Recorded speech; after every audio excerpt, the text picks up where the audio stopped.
What is up guys, it's your boy Solam here, back with another classic WoW Season of Discovery gold farming video for you. So today we're talking about a gold farm, and I'm gonna start this video by saying that there is one requirement to the farm, and that is having Herbalism. You don't really need anything else. Now, being a stealthy class will help, but it's definitely not required, and I barely even use stealth myself while I'm here. So the farm that we're using is taking place in Wailing Caverns, in both the dungeon itself and outside the dungeon. Doing this farm I was making between 15 and 20 gold per hour doing the farm itself, so it's a pretty steady and good gold farm, and I'll talk more about why in the video. I just wanted to establish the kind of price point for now. It's probably going to go down as more people do this, but that's a story for a different day. But for now, it's a pretty good gold farm and very chill as well. The only drawback is that if you're playing Alliance, you're kind of behind enemy lines, and you're in the middle of enemy territory. There's a bunch of Horde players here. The good thing is, there's a lot of Alliance players too, because once again, it's a dungeon. People are always going in and out of the cave itself, and yeah, it's just lots of people, but not a lot of Herbalists, or I was just lucky with my timing. So, you're farming. And what are you farming for? Well, you're doing Herbalism in the cave. You can also do mining in the cave, but through my farm and my test, I didn't find a single mining vein. So either I was unlucky, or it's mostly for mining, for Herbalism. So based on my 15 to 20 gold per hour here, it's only from Herbalism, and it's very, very good. It's also a farm you can combine with a lot of different things, which I'll talk about more in this video, to make even more gold if you really want to. But what I'm doing is I'm basically running laps around the outer part of the Wailing Caverns, looking for every single herb spawn that I can. After that, I go into the dungeon and do that as well. Keep in mind you can only do 5 runs per hour, and you will definitely hit that lockout timer.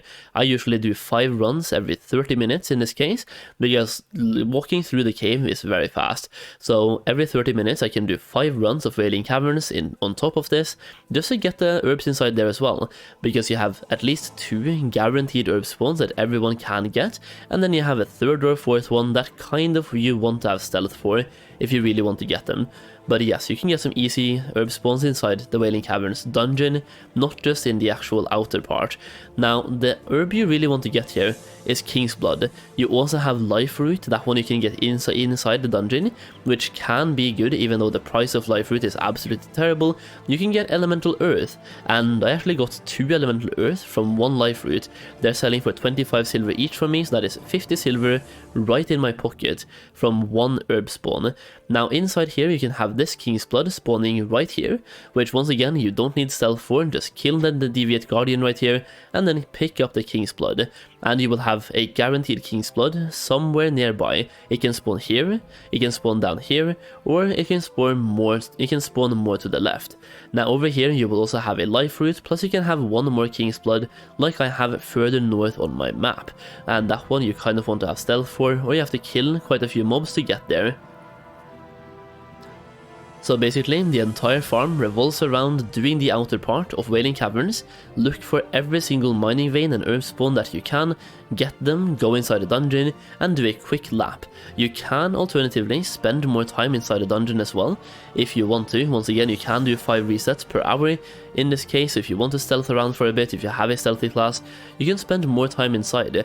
But what I have found is that the herbs on the outside, they spawn very fast. They're in a cave, and they seem to have a dynamic hyperspawn. Not like an actual hyperspawn, but they spawn very fast in the outside of the cave, so you can get a lot of King's Blood in the cave itself, and you can guarantee yourself 1 to 2 more nodes inside the actual dungeon. It's a super good farm. So the reason why I'm personally farming this was that, as you might have saw as I just hover over my King's Blood there, they're selling for 16 silver each. I was able to get 1 stack in 5 minutes. Like, getting the King's Blood doing this farm is so fast. Based on that, you can get 10-12 stacks per hour, and they're selling for, but well, based on that, 16 gold each. That is 3.2 gold per stack, if you stack them to 20, right? So 16 silver each, 3.2 gold per stack. If you get 10 stacks per hour, that is 32 gold per hour only from King's Blood. Then you have Life Fruit on top, which once again you can get Elemental Earth from Life Fruit as well, and if you want to, you can combine this with so many farms. Imagine having mining inside this dungeon. There's tons of tin veins, and I believe I've seen silver veins as well inside Wailing Caverns.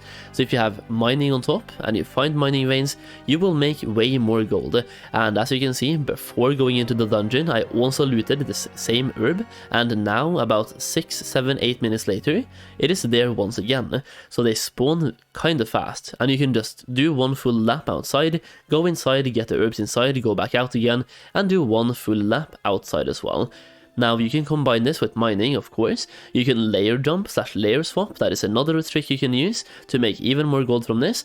Or if you're playing any class that can solo Lord Cobran, you can combine this with selling item boosts. So you can sell the boost for Leggings of the Fang, you can sell the boost for the belt, and I see a bunch of people selling those for 5 gold each on the drop. Imagine you go out here, you do a quick lap, then you go inside, you loot all of the King's Blood, and you go towards the boss. In which case you will pick up more King's Blood as well towards the boss, and you sell the loot from the boss.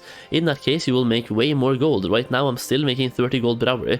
Imagine adding 5 gold from the belt on top, then we're on 35, maybe you get the boots, the legs as well, now we're on 40 gold per hour. It is such a good farm that you can combine with so many different farms on top as well to make it even better. Now for the boost, I have seen paladins do the boost because you have to just walk there, and there's a bunch of mobs you can skip even without having stealth. If you're a rogue, you can also go there and solo the boss. If you're a druid, it's very easy. So yeah, very good farm that you can go combine with so many things. I'm not going to drag this video out, it's a very easy farm you can go and do, and I would recommend giving it a try on your server. And if you do, let me know how much gold per hour you make. That's pretty much it for today. Hopefully you enjoyed the video, and hopefully you enjoyed the farm. Thank you so much for watching, and as always, I will see you again very soon.